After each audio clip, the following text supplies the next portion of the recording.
9 class की biology से lecture number 3 है हमारा। चैप्टर हमने न्यूट्रिशन को स्टार्ट किया हुआ था। ठीक है, टॉपिक हमारा है कंपोनेंट ऑफ ह्यूमन फूड।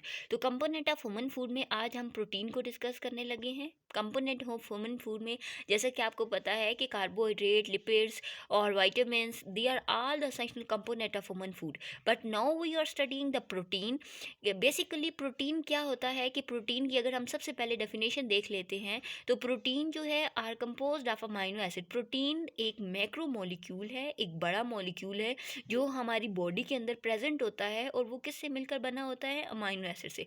यानी जब छोटे छोटे अमाइनो एसिड आपस में मिलते हैं, जो मैंने अमाइनो एसिड का फार्मूला भी लिखा है कि इस तरह का अमाइनो एसिड का फार्मूला है, जब ये इस तरह के अमाइनो एसिड आपस में मिलते हैं तो वो मिलकर एक बड़ा मॉलिक्यूल बना देते हैं, जो मॉलिक्यूल प्रोटीन कहलाता है। अब प्रोटीन जो है ये एक बड़ा स्ट्रक्चर है। प्रोटीन आपको पता है ह्यूमन बॉडी में डिफरेंट पार्ट्स में प्रेजेंट होती है, यानी थ्रू आउट भी बॉडी में प्रोटीन जो है वो प्रेजेंट हो सकती है। तो अब डेफिनेशन आपको समझ आ गई होगी कि प्रोटीन एक ऐसा मैक्रोमोलिक्यूल है जो किससे मिलकर बनता है? अमाइनो एसिड के। तो अमाइनो एसिड के टू मोलिक्यूल आपस में बॉन्डिंग बनाते हैं, बॉन्डिंग से उनके अंदर वाटर की रिमूवल होती है और पेप्टाइड लिंकेज के थ्रू हमारे पास एक बड़ा मोलिक्यूल जो है वो बन जाता है, जिसे हम क्या बोलते हैं? प्रोटीन बोलते हैं। यानी बेसिकली आप अगर इतने बड़े लेवल पे इसको नहीं याद रख सकते तो आपको सिर्फ ये पता होनी चाहिए कि प्रोटीन जो है वो इस तरह के अमाइनो एसिड के मोलिक्यूल से, स्मॉलर मोलिक्यूल की आपस में कम्बिनेशन से जो है वो बनना शुरू हुए हैं। इसको हम केमिस्ट्री में भी डिस्कस करेंगे कि किस तरह से उसकी बॉन्ड फॉर्मेशन या पेप्टाइड लिंकेज जो है वो हमारे पास होती है। अब हम देख लेते हैं कि प्रोटीन का फंक्शन क्या है। तो सबसे पहले प्रोटीन का फंक्शन ये है कि protein are essential component of cytoplasm, membrane and organelles. Essential component का मतलब है कि प्रोटीन जो है एक मेजर हिस्सा है सेल के अंदर जो फ्लूइड प्रेजेंट होता है। फॉर एग्जांपल अगर हम कोई सेल ले लेते हैं तो सेल के अंदर ये जो फ्लूइड है इसको हम क्या बोलते हैं? साइटोप्लाज्म बोलते हैं। तो उसका मेजर कंपोनेंट है प्रोटीन। उसके बाद जो सेल के अंदर मेम्ब्रेन है, जैसे ये सेल मेम्ब्रेन हो गई, तो उसका भी कंपोनेंट है। उसके बाद सेल के अंदर अगर कोई ऑर्गेनेले प्रेजेंट है जैसे कि न्यूक्लियस वगैरह, ठीक है, तो उसका भी कंपोनेंट है। यानी अगर ह्यूमन बॉडी के अंदर प्रोटीन प्रॉपर अमाउंट में है तो फिर क्या होगा कि जितने भी ह्यूमन बॉडी में सेल हैं उनके अंदर साइटोप्लाज्म, मेम्ब्रेन, ऑर्गेनेलिस वो अपनी प्रॉपर जो है वो स्ट्रक्चर्स में प्रेजेंट रहेंगे। इसका सेकंड फंक्शन है कि major component of muscles, ligament and tendons. ठीक है, तो मसल्स किसे बोलते हैं? आपके पट्ठों को, उसका मेजर कंपोनेंट है। लिगामेंट और टेंडोन्स यहाँ पे दो नई टर्म्स हैं। तो लिगामेंट क्या है कि जैसे आपकी फिंगर हैंड अगर हम ले लें तो उसमें फिंगर के दरमियान बोन एंड बोन के दरमियान कनेक्टिव टिश्यू प्रेजेंट होते हैं, जिन्हें हम क्या बोलते हैं? लिगामेंट। यानी लिगामेंट एक ऐसा कनेक्टिव टिश्यू है जो बोन को बोन से ज्वाइंट कर रहा है, तो उसको हम क्या बोलेंगे? लिगामेंट।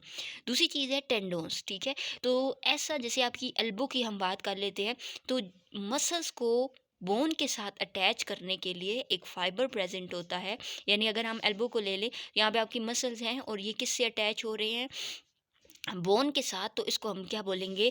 टेंडोन्स बोलेंगे। तो मस लिगामेंट और टेंडोन्स को आपका फ़र्क क्लियर हो गया होगा कि bone to bone are called ligament and muscles to bones are called tendons. ठीक है, तो अब जो प्रोटीन है वो क्या है हमारे पास? लिगामेंट और टेंडोन का भी मेजर कंपोनेंट है कि बॉडी के अंदर प्रॉपर अमाउंट में प्रोटीन है, देन आपकी लिगामेंट्स, टेंडोन्स, मसल्स जो है वो ठीक तरीके से काम करेंगे।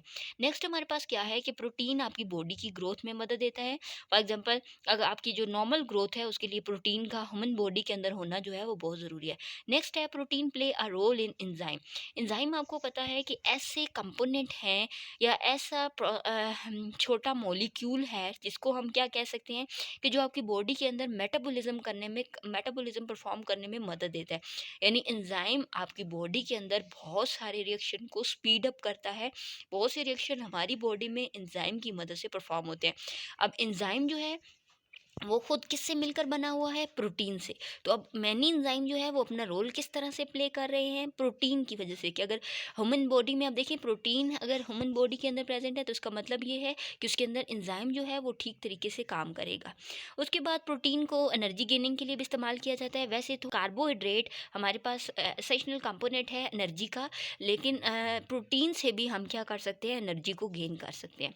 उसके बाद हमारे पास सोर्सेस हैं कि वो कौन कौन से सोर्सेस हैं जिनसे से हम प्रोटीन को ले सकते हैं, तो सबसे पहले हमारे पास है मीट, एग, ग्रेन, मिल्क, चीज़, डेयरी प्रोडक्ट। ये जितनी भी तमाम चीज़ें हैं, एग हो गया, ग्रेन्स आपके कोई भी हो गए दाने वगैरह, तो उन सब से आपको क्या मिलती है? प्रोटीन मिलती है। नेक्स्ट है अक्रंस कि अगर हम ह्यूमन बॉडी की बात करें तो ह्यूमन बॉडी के अंदर प्रोटीन कहाँ प्रेजेंट है? तो पूरी बॉडी में जो प्रोटीन है थ्रू आउट द बॉडी जो है वो प्रेजेंट है, ठीक है। उसके बाद आपके मसल्स में, बोन में, स्किन में, हेयर में, इन तमाम जगहों पे हमारे पास प्रोटीन जो है वो प्रेजेंट है। तो आप लोगों को समझ आ गया होगा, प्रोटीन को हमने देखा, प्रोटीन के फंक्शन देखे, प्रोटीन के सोर्सेज देखे और प्रोटीन की अक्रस देखी कि बॉडी के अंदर प्रोटीन जो है वो हमारे पास कहाँ कहाँ प्रेजेंट है।